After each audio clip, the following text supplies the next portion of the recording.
performance, and when he finished his last number, they asked for an encore. So he sang it again. When he finished it the second time, they asked for another encore, and he sang it again. After 7 encores, he said, "I'm really flattered that you like this piece, but how many times?" And somebody from the back yelled out, "Till you do it right." So I hope this time I'll do it right, and Rabbi Baron will not have to ask me to do it again.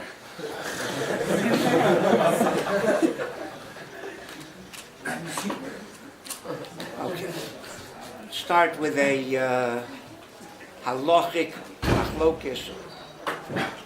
It's machlokes, the Bahag and the Rambam, al halachos gedolos, whether there is a mitzvah of Emunah.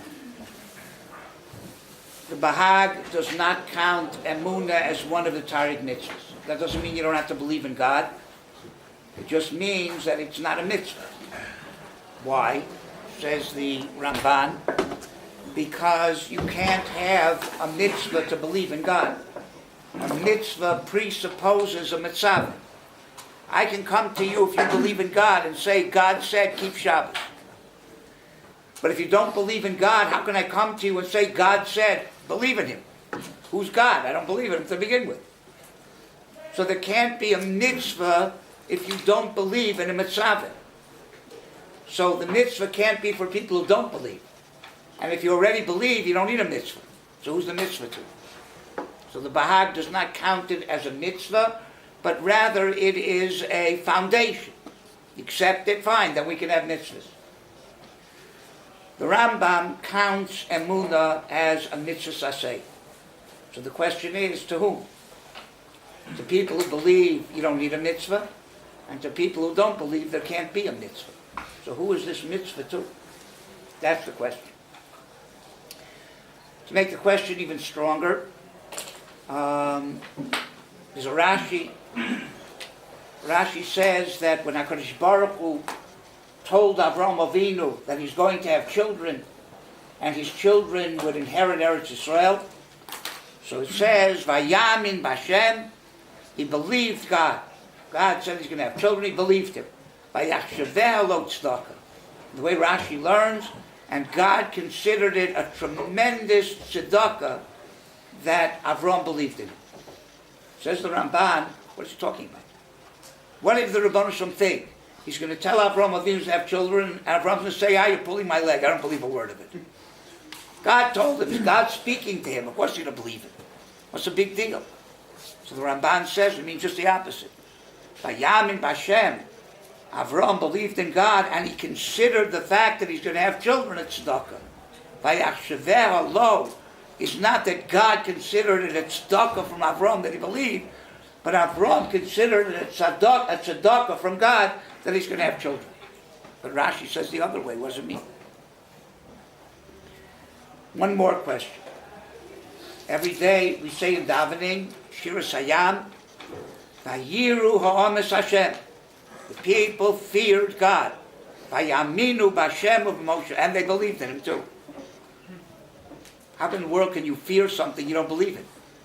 He should have said, Vayaminu b'Hashem, Vayiru es Hashem. They believed in God, and then they feared Him. But not they feared Him, and then they believed in Him. The order is completely reversed. So, in order to explain the Rambam and all these psukim, you have to understand what Emunah is. We think that Emunah is, people get in a tent, and a minister gets up and gives them a fire and brimstone sermon, and all of a sudden these non-believers become believers. We believe. And that separates between not believing and believing. It's not what Emunah is. We'll see that Emunah starts with that, but that's not where it ends. Start with what are the components of Emunah. According to fulfill the Rambam's mitzvah of Emunah, what has to take place? The first thing is what Rebbe Chanan Wasserman speaks about in the first Maimer in Kovitz Mamorim, which we will say in a very condensed way. He also asked this question, how could there be a mitzvah of Emunah, right, if if you don't believe that there's a God, how does God command you to do anything? And he also asks other question. Every 13-year-old boy and 12-year-old girl is required to believe in God. Yet Aristotle, who the Rambam said reached the highest level of intellect, just short of prophecy, didn't believe in God. So if Aristotle couldn't believe in God, how do you expect every 13-year-old and 12-year-old to believe in God? And lastly, he asks a question. It says, Lo sasuru achre levavchem v'achre einechem. Achre einechem is nus. You understand? What leads you to znus? What you see. But Chazal say achre levavchem is minus. Is false ideologies. L'chora, false ideologies are not in your heart. They're in your mind. Should have said, Lo sasuru achre datchem. Achre roshchem. Not achre levavchem. Says Rabbi Chanan, if a person would be objective and he would look at a world that is orderly, he would have to come to the conclusion that there must be a creator to this world. It just didn't happen by itself. Just as much as a person looks at a dictionary and he assumes that somebody wrote it, published it, printed it, and it just didn't come because there were a million monkeys typing on typewriters, right, randomly, and just happened to by accident type out the dictionary. Doesn't dawn on him that that's a possibility. There's probably somebody who wrote it. Same thing with the a watch. You don't take the possibility that a bunch of random parts just happened to fall together by accident. You assume that a watchmaker made the watch. This is the Chovos HaLevavos. We could go into a lot more detail, but right now we'll leave it for now. So too, you see a human eye, which is more complex than the most complex video camera. And you can believe that it happened by accident, just evolved accidentally, or that there's an intelligent creator that designed it. Much more reasonable to think that an intelligent creator designed it. So why, when it comes to the human eye, people say that that's a fairy tale, to believe in a God, and it's more scientific and logical to believe that it happened by random accident over millions and millions of years. Okay? Because people don't want to believe in a God. They would rather be Hefker. If I believe in a God who designed the world, then I am bound to the design of the designer. I'll give you an example. When I first came to Eretz Yisrael, I had the opportunity to do something that in Chutz La'aretz I never had a chance to do, buy a new car. Because I had rights here, so I didn't have to pay taxes. And the car at that time was assembled in Israel. It was imported from England. It was a Ford Transit.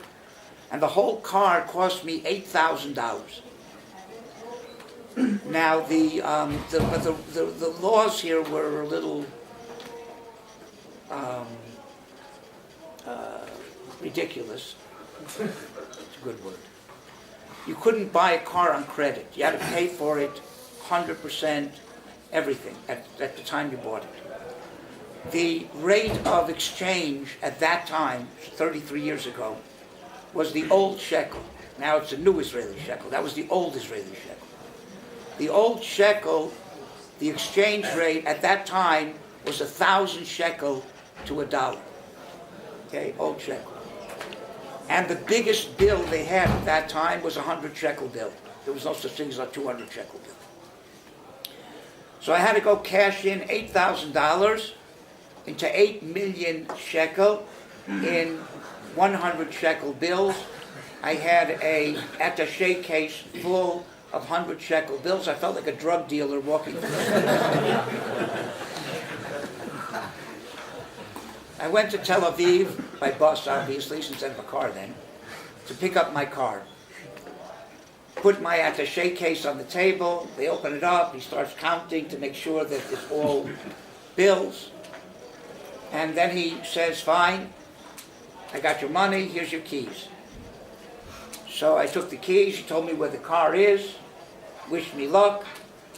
I'm ready to leave the dealership, and the guy says, wait, I forgot something, come back. I was ready for anything at that point, because when I bought the car, right, I also had a big surprise. Because he asked me, do you want the regular car, the standard, or do you want extras? I'd never bought a new car before, so I had no idea what the standard was, what the extras were. But I imagined, do I want a stereo? Do I want power windows? Those, in my mind, were the extras. So I said, could you give me an example of what extras I could opt for? He said, yeah, do you want windows? I said, the car doesn't come with windows? He said, oh yeah, it comes with a windshield and a back window. If you want side windows, that's extra. Okay. So I was ready for anything. So I said, okay, what did you forget? He said, I forgot to give you this. He takes out a big, thick book. I said, what's that? He said, that is the owner's manual to your car. I said, what's that? He said, well, it tells you what gasoline to put in the gas tank, and what oil to put in the crankcase, and what detergent to use on your upholstery. I felt like telling this guy, what a chutzpah. I just gave you 8 million shekel in cold cash for this car, and you're going to tell me what to do with it? I'll do whatever I want with it. I'll put whatever I want into the gas tank. I'll put whatever I want into the crankcase. You're not going to tell me what to do with my car? That would have been ridiculous. Why? Because true, it's my car, but I didn't design it. And I am bound to the design of the designer, unfortunately. And the Ford Motor Company designed it to run on gasoline, not on water. So I could put water in the gas tank, but it's not going to go anywhere. I could even put the wrong grade of gas in, and it'll go, but burn out the motor slowly. The Torah is the owner's manual to the world. If I believe that God created the world, then he must have had a purpose in creating it. And he must have revealed that purpose. And he designed me to eat certain things, and to wear certain things, and to say certain things, and to think certain things. And I can do whatever I want. I have free choice.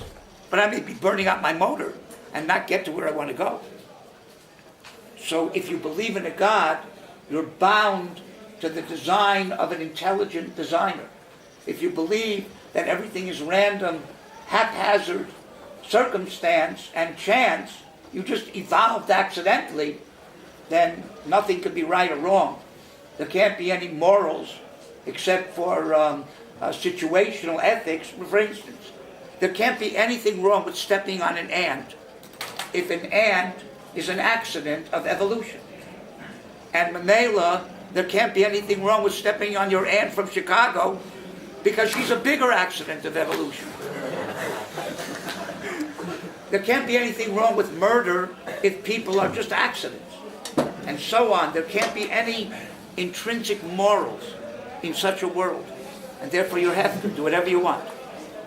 Just don't step on my toes, because I'll step on your toes.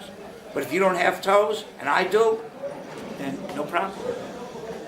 So people deep down inside are biased, and they would like not to believe in a God, even though deep down, if they would just be objective, then they'd have to say that there must be an intelligent creator that created this obviously orderly, complex world. But people suppress that. They don't want to believe in it.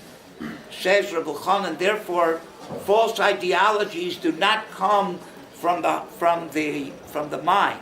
They come from the heart. If you be objective, you would see things straight the way they are. It's a medrash that says, when Moshe Rabbeinu was being dictated the Torah, they came to the pasuk, Na'aseh Adam, let us make man. So Moshe said, I can't write this.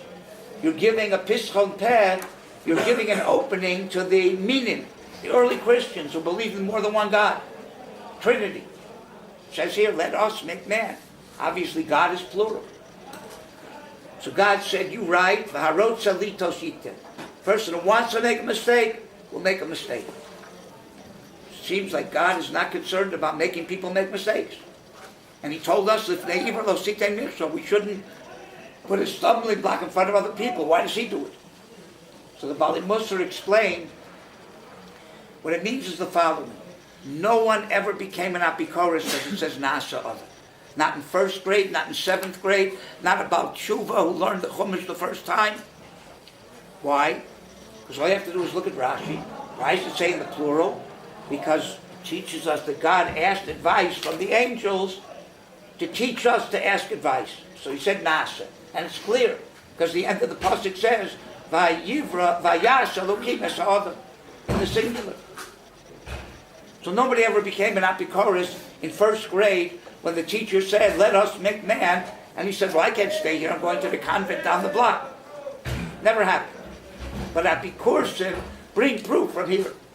So God said, no matter what I write, if you want to make a mistake, you'll twist and distort anything to fit what you like it to be. I once saw a letter that someone wrote, a goy, who thought that he was Mashiach. This guy, this was years ago, maybe 50 years ago, 40 years ago. And this guy thought he was Mashiach, and he wanted to convince the world. This is before the internet. So how do you convince the world you're Mashiach if you can't really you can't call up everybody, and tell them I'm Mashiach? So he came up with an ingenious idea. He wrote letters to clergymen in New York.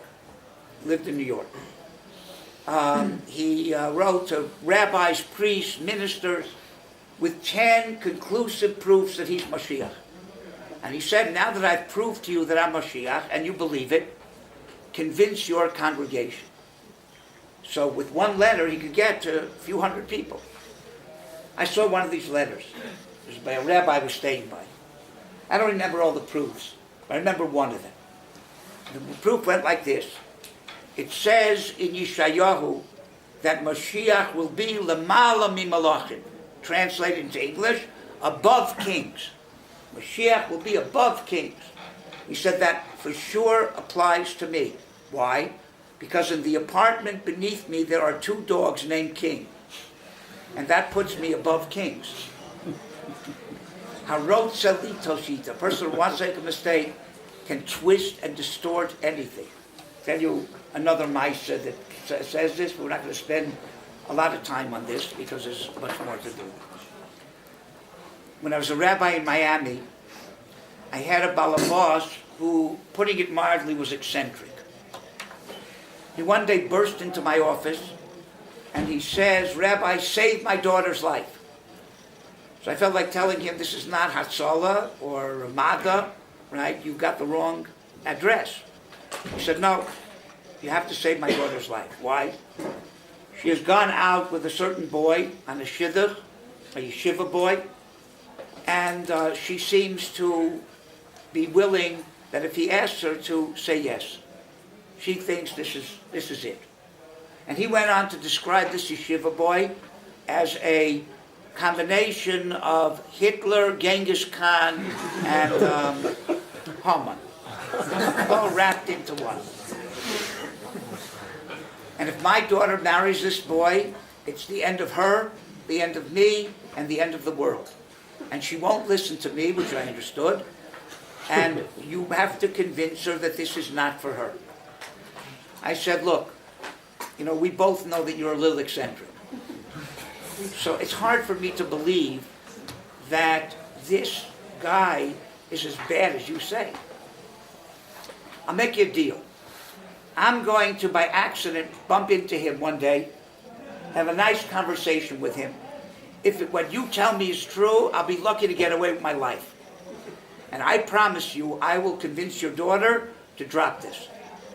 But if I meet him and find that he's not as you describe him, then you have to give me your word that you won't stand in the way of your daughter if she wants to marry him.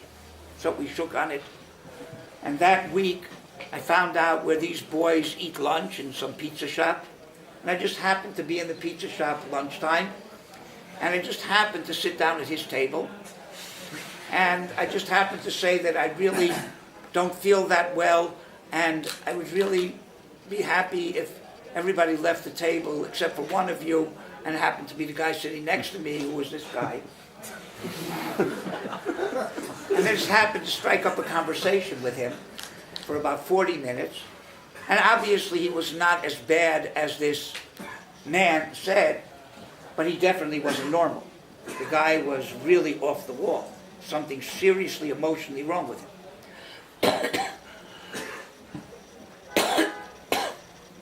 And this girl was a nice, normal girl.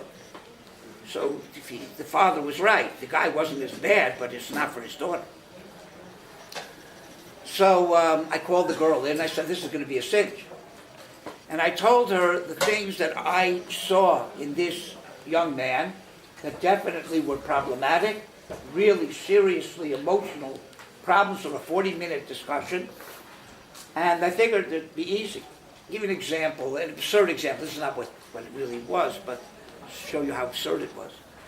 I told her, I said, you know, I did a little research on this guy, and I found out that he's murdered 7 wives already. And she looks at me and she says, I know, but he did it with such sensitivity. I'm telling you, the guy's a murderer. You're telling me he did this with sensitivity? And everything that I would say that in my mind was so clearly negative, she turned around and made it positive. My first reaction was, it's a great shit-up. The girl's also nuts.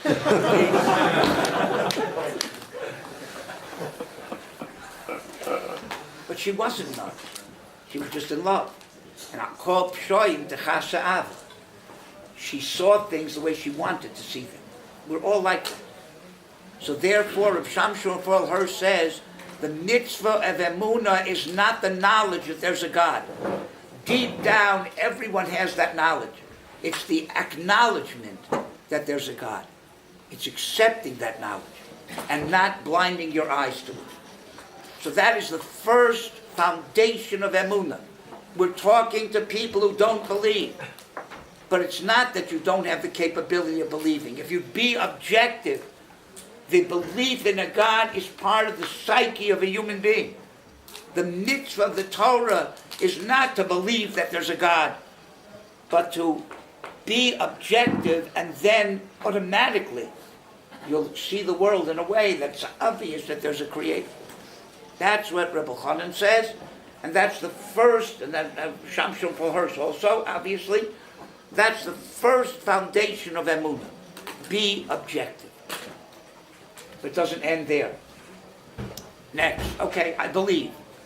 What does that mean, you believe? How strongly you believe?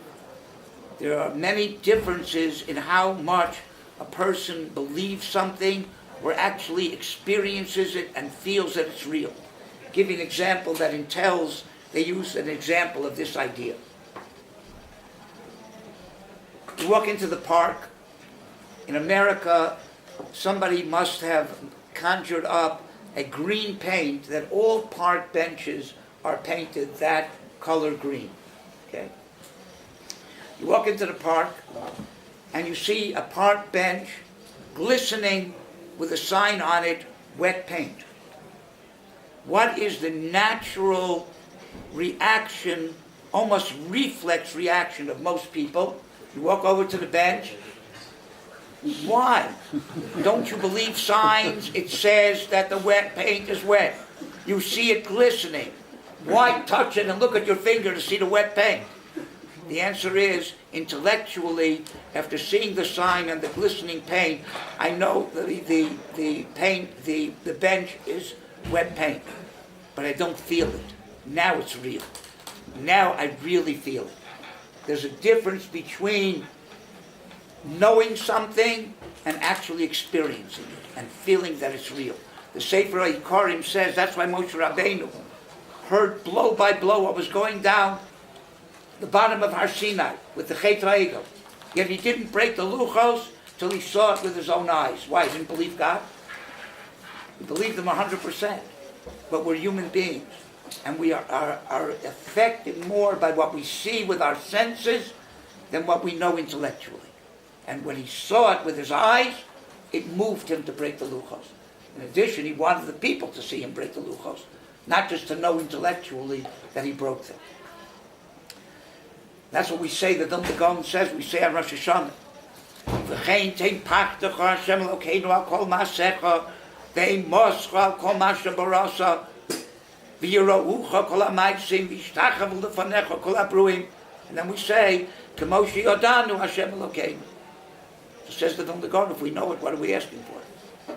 The answer is we know it. We're asking the Rabbanu Shalom, we should feel it. It should be real to us. Rabbi Yochanan Zakkai, on his deathbed, gave his Talmidim a bracha. Yehi mora shamayim olecha k'mora basar v'dam. You should fear God like you fear people. They said, that's all? He said, halavai. When a person does an aver, he looks around to see if anybody's watching. God is watching. But that you know, but that you don't feel. Somebody's eyes you feel. So the second level of Emunah is not just to believe it intellectually, but mamish to feel it. To feel that there's a Rabbanu Shalom. As much as you know that there's a person watching you, there's a Rabbanu Shalom watching you. And that's a tremendous gulf between believing something and really, really believing it. My father, Olav Shalom, once told me a joke. There was this atheist who fell off a mountain. He's falling to his death, and he says, doesn't hurt to try. He says, if there is a God there, and you save me, I will be your faithful servant forever.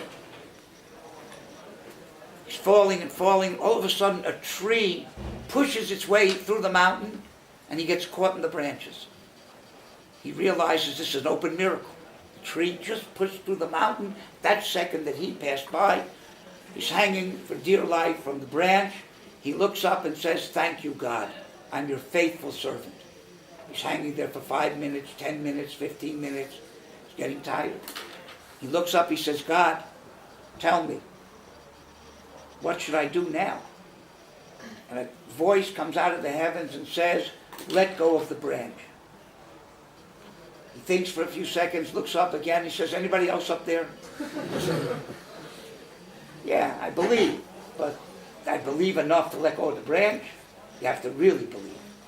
So the second level doesn't end with just believing, it has to be real to you. Make it, as you see the paint on your finger, not just intellectually, you know that it says wet paint. Next, if you really believe in God, you have to trust Him. And when things don't go the way that you would like them to go, so you have to trust that God knows what He's doing. Okay? And sometimes we see things very distorted and feel that things are destructive and bad, when in fact, Kol ma da'ovid min shmaya l'tavav. You have to believe that everything that God does is for the good. How can that be? So I once heard in the name of Shraga Feigl Mendelovich, who was the Rosh Yeshiva of Torah V'das about 90 years ago. He said the following, to give you an example of how it's possible to see tragic things, and yet they really should be for the good. He said, if you take it's Chana in her tefillah, thanking the Rabbanu Shalom for the child that she had, Shmuel, she said, Ein Tzur Kelokeinu. There is no rock like God. So the Gemara says, Al Tikre Tzur Elet Sayar. There's no artist like God. And the Gemara says, an artist can only paint a shell, but God can put a neshama into it. Okay. Says Rav Shraga Feigl, once the Gemara compared God to an artist, we can extend it to other. Says if you take a kindergarten child and you tell the child to draw the picture of a person standing in front of them, what do? They draw a circle for the head, a line down, 2 lines out arms, 2 lines down legs, 2 dots for an eye, for eyes, dot for a nose, big smile, and he's finished. And you know exactly what he's drawing every part of the way. Give the same picture to Rembrandt to paint. Somebody who knows nothing about art gives Rembrandt a canvas, and Rembrandt dabs some black paint on the canvas, some red paint. The person says to Rembrandt, you just killed this canvas. I'll give you another one. Start with the circle, and let's get this picture finished. Rembrandt will tell the person, this painting is going to take me 6 months. have a seat, have patience. Don't ask me any questions. When you'll see the whole picture, then you can ask me questions. What's going to be when the picture's finished?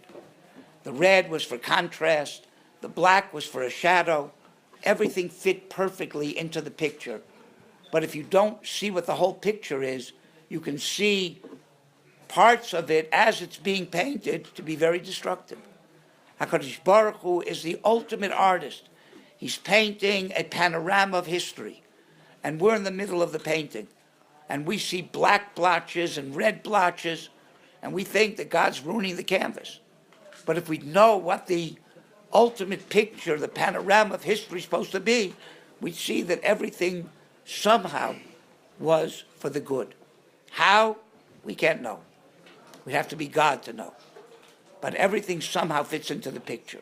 There's obviously a lot to speak about this idea. Just to give you one example of how, if you don't see the whole picture, you can distort things tremendously. Imagine walking into the following scene. You walk into a room, and there is a masked man with a knife ready to cut off somebody's leg. And you assume that this is a terror attack, and you want to be a hero. So you bravely knock out the masked man and drag the victim to safety. The victim looks up to you and says, "Why'd you do that?" "My doctor said I had gangrene and I needed my leg amputated immediately or I was going to die." "Why did you knock out my doctor and take me out of the operating room?" Because you didn't know the whole picture. You didn't realize that this is an act of mercy and not an act of terror, right? So you assumed that this is a terror. But if you had known all of the details, known the whole picture, you would see it's not like that. The opposite is also true. Years ago, I think in the 1970s, there was a terrible air disaster in Chicago. A plane took off with a few hundred people on board, a jet, and one of the engines fell off the wing. And within a minute and a half, everybody was dead. And there were stories in the papers of people on the plane, people who were supposed to be on the plane. I remember one story that made an impression. There was a woman who wanted to be very much on this plane. She had a family reunion to get to, and if she missed this plane, she'd miss the family reunion. She only was standby. She didn't have a reservation. So every 2 minutes, she would go up to the desk and say, "Can I get on?" And the woman would say, "I'm sorry, but you'll have to wait until right before we board. When we close the gate, we'll see who doesn't show up. You are the first person on standby, and if somebody doesn't show up, you have a seat. But I can't tell you now, so sit down, be patient, and when the time comes, I'll let you know." She couldn't. Every 2 seconds, she kept going, "Can I get on?" A businessman who had a reservation on the plane saw this, and he said, "You know what? I'm going to a business meeting that if I don't make it, they'll reschedule it. It'll be a little bit inconvenient, but I'm not going to miss anything. This woman wants to get on this plane so badly because she has this family reunion. I'm going to do her a favor." So he goes to the woman. He says, "Look, you take my seat. I'll take your standby number.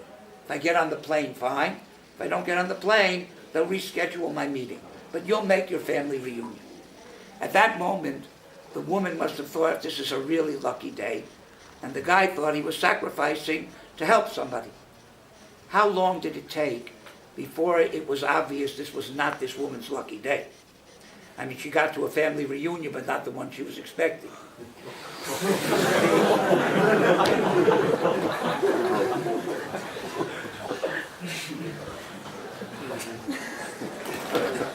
And this guy basically saved his own life.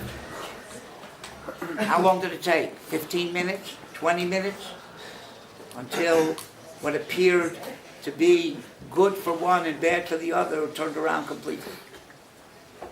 So there's a lot more to speak about this and a lot of questions on it, but for this talk it's sufficient. The next stage of Emunah is that if you really believe in God, then trust him. And if you don't trust him, right, then maybe you really don't believe. Or don't believe really as strongly as you should. So that is the next stage in belief, is trust. And then there's the next stage. If you really believe in God and it's real to you, not just intellectual, but it's real like the paint on your finger, and therefore you trust God, then you should be trustworthy to God. Not only should you have faith in God, you should be faithful to God. That's the next thing, right? That you shouldn't be a self-contradiction. You should be faithful. This week's Sedra, we find that idea from the Beis HaLevi.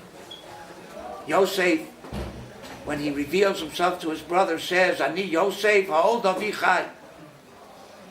So the Medrash says, Oy lanu miyom adin, Oy lanu miyom atochacha, that if the brothers couldn't answer Yosef's tochacha, when he rebuked them and said, Ani Yosef ha'od avichai, how are we going to answer God's rebuke later on? The Beis HaLevi asked two obvious questions. First of all, where's the rebuke? All he said is, I'm Yosef, is my father still alive? Secondly, why did he have to ask if his father was alive? The brothers were making a whole big deal of Yehuda staying instead of Binyamin, because what it would do to Yaakov. Yaakov was dead, what's the problem? Says the Beis HaLevi the following. The greatest rebuke is not to tell a person why he did something wrong, why did you do that, but to show him that he's inconsistent. Meaning the following. Yosef said to his brothers, you seem now to be so concerned about your father's welfare. Chas v'sholom, Binyamin shouldn't go back, and who knows what's going to do to Yaakov. Remember me? Ani Yosef. Ha'od avichai, is my father still alive, what you did to him to me? When it's convenient for you to get what you want, you shed crocodile tears for your poor father. And when it's convenient to get rid of me, you don't care about your father. You're self-contradictions. You're not consistent. That's the worst rebuke. Lasid Lavo, person's going to come to Shamayim, and HaKadosh Baruch Hu is going to say to him, did you learn Torah?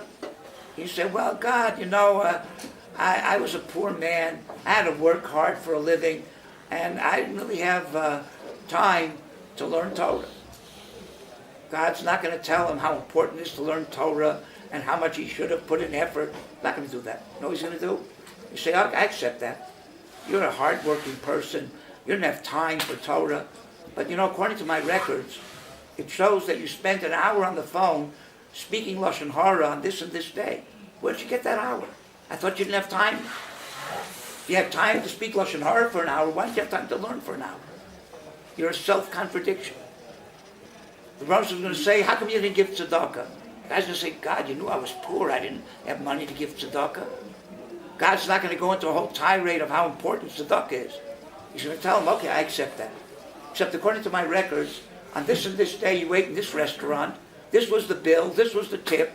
For a poor guy, you sure had money to eat in the restaurant. How come it's tzedakah not? That's the rebuke. I'm Yosef. You're telling me you care about your father. Let Binyamin go. Right? Care so much about your father. Ani Yosef, ha'od avichai. It's impossible. My father's still alive after what you did to him, from me. So there's an idea of being consistent. You believe, you trust, be consistent. Be faithful to what you believe in. Don't be wishy-washy. Sometimes this way, sometimes that way. Be consistent in what you believe. And therefore, the mitzvah of Emunah is found in the pasuk Anochi Hashem Elokecha Asher Hoseicha Me'eretz Mitzrayim Mibeis Avodim. All of what I said is contained in that pasuk. Anochi. Don't be nagua. Don't be subjective. Anochi. Take away your Anochios. Take away, I'm the Anochi, not you. Look objectively, and you'll see that I exist. Hashem Elokecha. Hashem is midas harachamim. Elokecha is midas hadin. Trust me. Even when you see din, understand that's also rachamim. Hashem Elokecha. Asher hotzeicha me'eretz Mitzrayim. If you would have been there by Yetzias Mitzrayim, you would have believed in God, not just intellectually, you know it. You would have seen it. Eser Makos, Kriyas Yamsuf. It's the paint on your finger. Asher hotzeicha me'eretz Mitzrayim, mibeis avodim. You were slaves. I took you out of slavery. Be faithful. You were faithful to your master as a slave. Be faithful to me, because now you're my slaves. All of the things that we mentioned. Be objective. Feel it as if you could see it. Believe that God is trustworthy. Trust Him. And be faithful to Him. All of that is the inyan of Emunah. And therefore, it's not just believe or don't believe. Emunah is to people who do believe. But all these things are contained. It's a lifelong quest. It doesn't happen overnight. It happens gradually throughout your lifetime. And if Avraham Avinu vayamin b'Hashem, and it included all of this, he just didn't say, okay, God, I believe you. But he felt, mamash, like he had children already. And he trusted God. And he was going to be faithful to God. So Vayachshavel, God considered that a tremendous thing. It wasn't just a matter of believe or don't believe. Everything that we mentioned was included in Avraham Avinu's acceptance of what God said. That's Vayamin B'Hashem. And therefore by Kriyas Yamsuf, Vayiru Amas Hashem. And then they reached a higher level. Vayaminu. Not just they believed in Him. That was given. But they believed Him with all the things that we mentioned go into what Emunah is. And the Mela, the mitzvah of Emunah, is not merely to people who don't believe. It's even to people who do believe, because Emunah includes all of these stages of Emunah in order to be an Emunah Shlema. That's what the Rambam says, Ani Ma'amin be'Emunah Shlema. It's not enough just saying you believe.